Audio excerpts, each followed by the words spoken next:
अक्सर हमें लगता है कि साइंस का मतलब है बस फैक्ट्स रटना, लेकिन असल में साइंस इससे कहीं ज्यादा है। ये तो एक एक्साइटिंग जर्नी की तरह है, एक नया एडवेंचर। और इसमें सबसे बड़ा सवाल ये नहीं है कि हम क्या जानते हैं, बल्कि ये है कि हम ये जानते कैसे हैं। तो इस एडवेंचर पर निकलने के लिए हमें चाहिए दो बहुत ज़रूरी टूल्स। पहला है एक मैग्नीफाइंग ग्लास, जिससे हम चीज़ों को बिल्कुल पास से गौर से देख सकें। और दूसरा एक कंपास, जो हमें सही दिशा, सही डायरेक्शन दिखाएगा।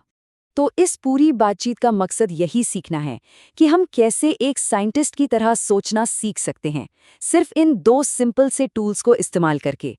तो चलिए शुरू करते हैं। देखिए, ये जो हमारी दुनिया है, ये बहुत बहुत कॉम्प्लेक्स है। इतनी सारी चीजें एक साथ हो रही हैं, तो इसे समझने के लिए हमें जरूरत पड़ती है हमारे पहले टूल की, मैग्नीफाइंग ग्लास की। यानी हमें जरूरी चीजों पर फोकस करना पड़ता है। और साइंस में इसी फोकस करने के तरीके को मॉडल कहते हैं। एक साइंटिफिक मॉडल का मतलब ही यही है कि आप जानबूझकर डेलिब्रेटली छोटी मोटी डिटेल्स को इग्नोर करते हैं। क्यों?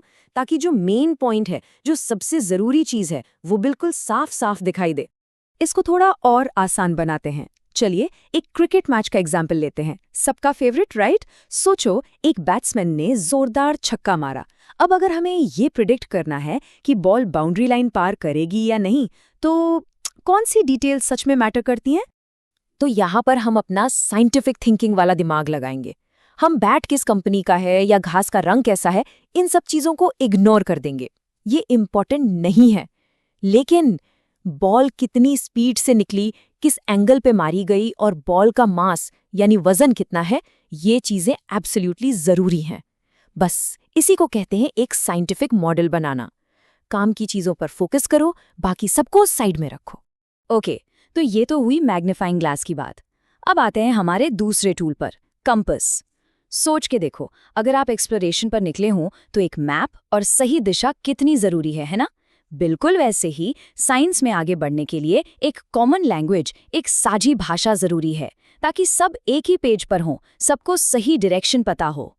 और पता है, साइंस की अपनी एक खास भाषा होती है, एकदम प्रिसाइज। इसमें फोर्स, वर्क, सेल जैसे आम से लगने वाले शब्दों के भी बहुत स्पेसिफिक, बिल्कुल पक्के मतलब होते हैं। और ऐसा इसलिए है ताकि अमेरिका का साइंटिस्ट जापान के साइंटिस्ट की बात को बिना किसी कंफ्यूजन के बिल्कुल ठीक ठीक समझ सके। और जब इस कॉमन लैंग्वेज का इस्तेमाल नहीं होता तो गड़बड़ हो सकती है, बहुत बड़ी गड़बड़। एक सच्चा किस्सा है, एक बार एक पैसेंजर प्लेन का फ्यूल हवा में ही खत्म हो गया। पता है क्यों? क्योंकि ग्राउंड क्रू ने फ्यूल को किलोग्राम्स की जगह पाउंड्स में मेजर कर लिया था। सोचो, एक छोटी सी यूनिट की गलती और नतीजा कितना भयानक हो सकता था। इमरजेंसी लैंडिंग करनी पड़ी थी। और हाँ, इस भाषा का एक बहुत इंपॉर्टेंट हिस्सा है मैथ्स।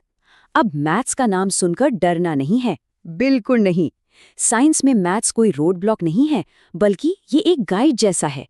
एक ऐसी भाषा है जो चीजों को ज्यादा क्लियरली, ज्यादा साफ साफ सोचने में हमारी मदद करती है। तो आइए, अब हमारे पास दोनों टूल्स हैं, फोकस करने के लिए मैग्नीफाइंग ग्लास और क्लियर कम्युनिकेशन के लिए कंपास यानी साइंस की लैंग्वेज। तो अब सवाल ये है कि इन टूल से हम बनाते क्या हैं? वेल, हम बनाते हैं लॉज और थियरीज। अच्छा, एक बहुत कॉमन कंफ्यूजन क्लियर करते हैं। हम आम जिंदगी में थ्योरी शब्द का मतलब क्या समझते हैं? एक अंदाजा, एक गेस, एक तुक्का, राइट? यार, मेरी थ्योरी है कि आज बारिश होगी। लेकिन साइंस में थ्योरी का मतलब इसका एकदम उल्टा है। साइंस में थ्योरी एक गेस नहीं, बल्कि एक वेल टेस्टेड एक्सप्लेनेशन होती है, जो ढेर सारे सबूतों और कई बार की टेस्टिंग पर टिकी होती है। और जानते हैं, साइंस की सबसे बड़ी ताकत क्या है? यही कि वो बदलने के लिए हमेशा तैयार रहता है। कोई भी साइंटिफिक आइडिया पत्थर की लकीर नहीं होता। जैसे ही कोई नया, बेहतर सबूत सामने आता है, आइडियाज को इम्प्रूव किया जा सकता है, उन्हें बदला जा सकता है। और यही चीज साइंस को इतना भरोसेमंद, इतना पावरफुल बनाती है। तो ये जो सोचने का तरीका है ये सिर्फ साइंटिस्ट्स या लैब्स तक ही सीमित नहीं है। सच पूछो तो ये हम सब के लिए, हमारी रोज की जिंदगी के लिए एक सुपर पावर जैसा है। व्हाट्सएप पर या सोशल मीडिया पर ऐसे मैसेज तो देखे ही होंगे, सावधान, सूर्य ग्रहण के दौरान खाना ना खाएं, जहरीला हो जाता है। आता है ना ऐसा फॉरवर्ड? चलिए, इस वायरल क्लेम पर अपनी नई सुपर पावर यानी साइंटिफिक थिंकिंग अप्लाई करके देखते हैं। ओके, तो प्रोसेस बहुत सिंपल है। स्टेप 1, हमें पूछना है कि आखिर फिजिकली हो क्या रहा है, आखिर सूर्य ग्रहण है क्या, बस एक साया है, एक शैडो, सिंपल। स्टेप 2, अगला सवाल, क्या किसी और साये में, मान लो एक पेड़ की छांव में खाना रखा हो तो वो खराब हो जाता है, पॉइजनस हो जाता है? ऑफ कोर्स नहीं। स्टेप 3, तो कंक्लूजन क्या निकला? कंक्लूजन ये है कि इस दावे के पीछे कोई भी साइंटिफिक सबूत नहीं है। देखा कितना आसान था इसको डिबंक करना। और ये साइंटिफिक सोच सिर्फ चीजों को सही या गलत साबित करने के लिए नहीं है, ये हमें दुनिया को बेहतर समझने में भी मदद करती है, एक रफ अंदाजा लगाकर भी। फॉर एग्जाम्पल, क्या कभी सोचा है कि एक दिन में हम कितनी हवा में सांस लेते होंगे? एक रफ एस्टिमेट है, लगभग 10,000 लीटर।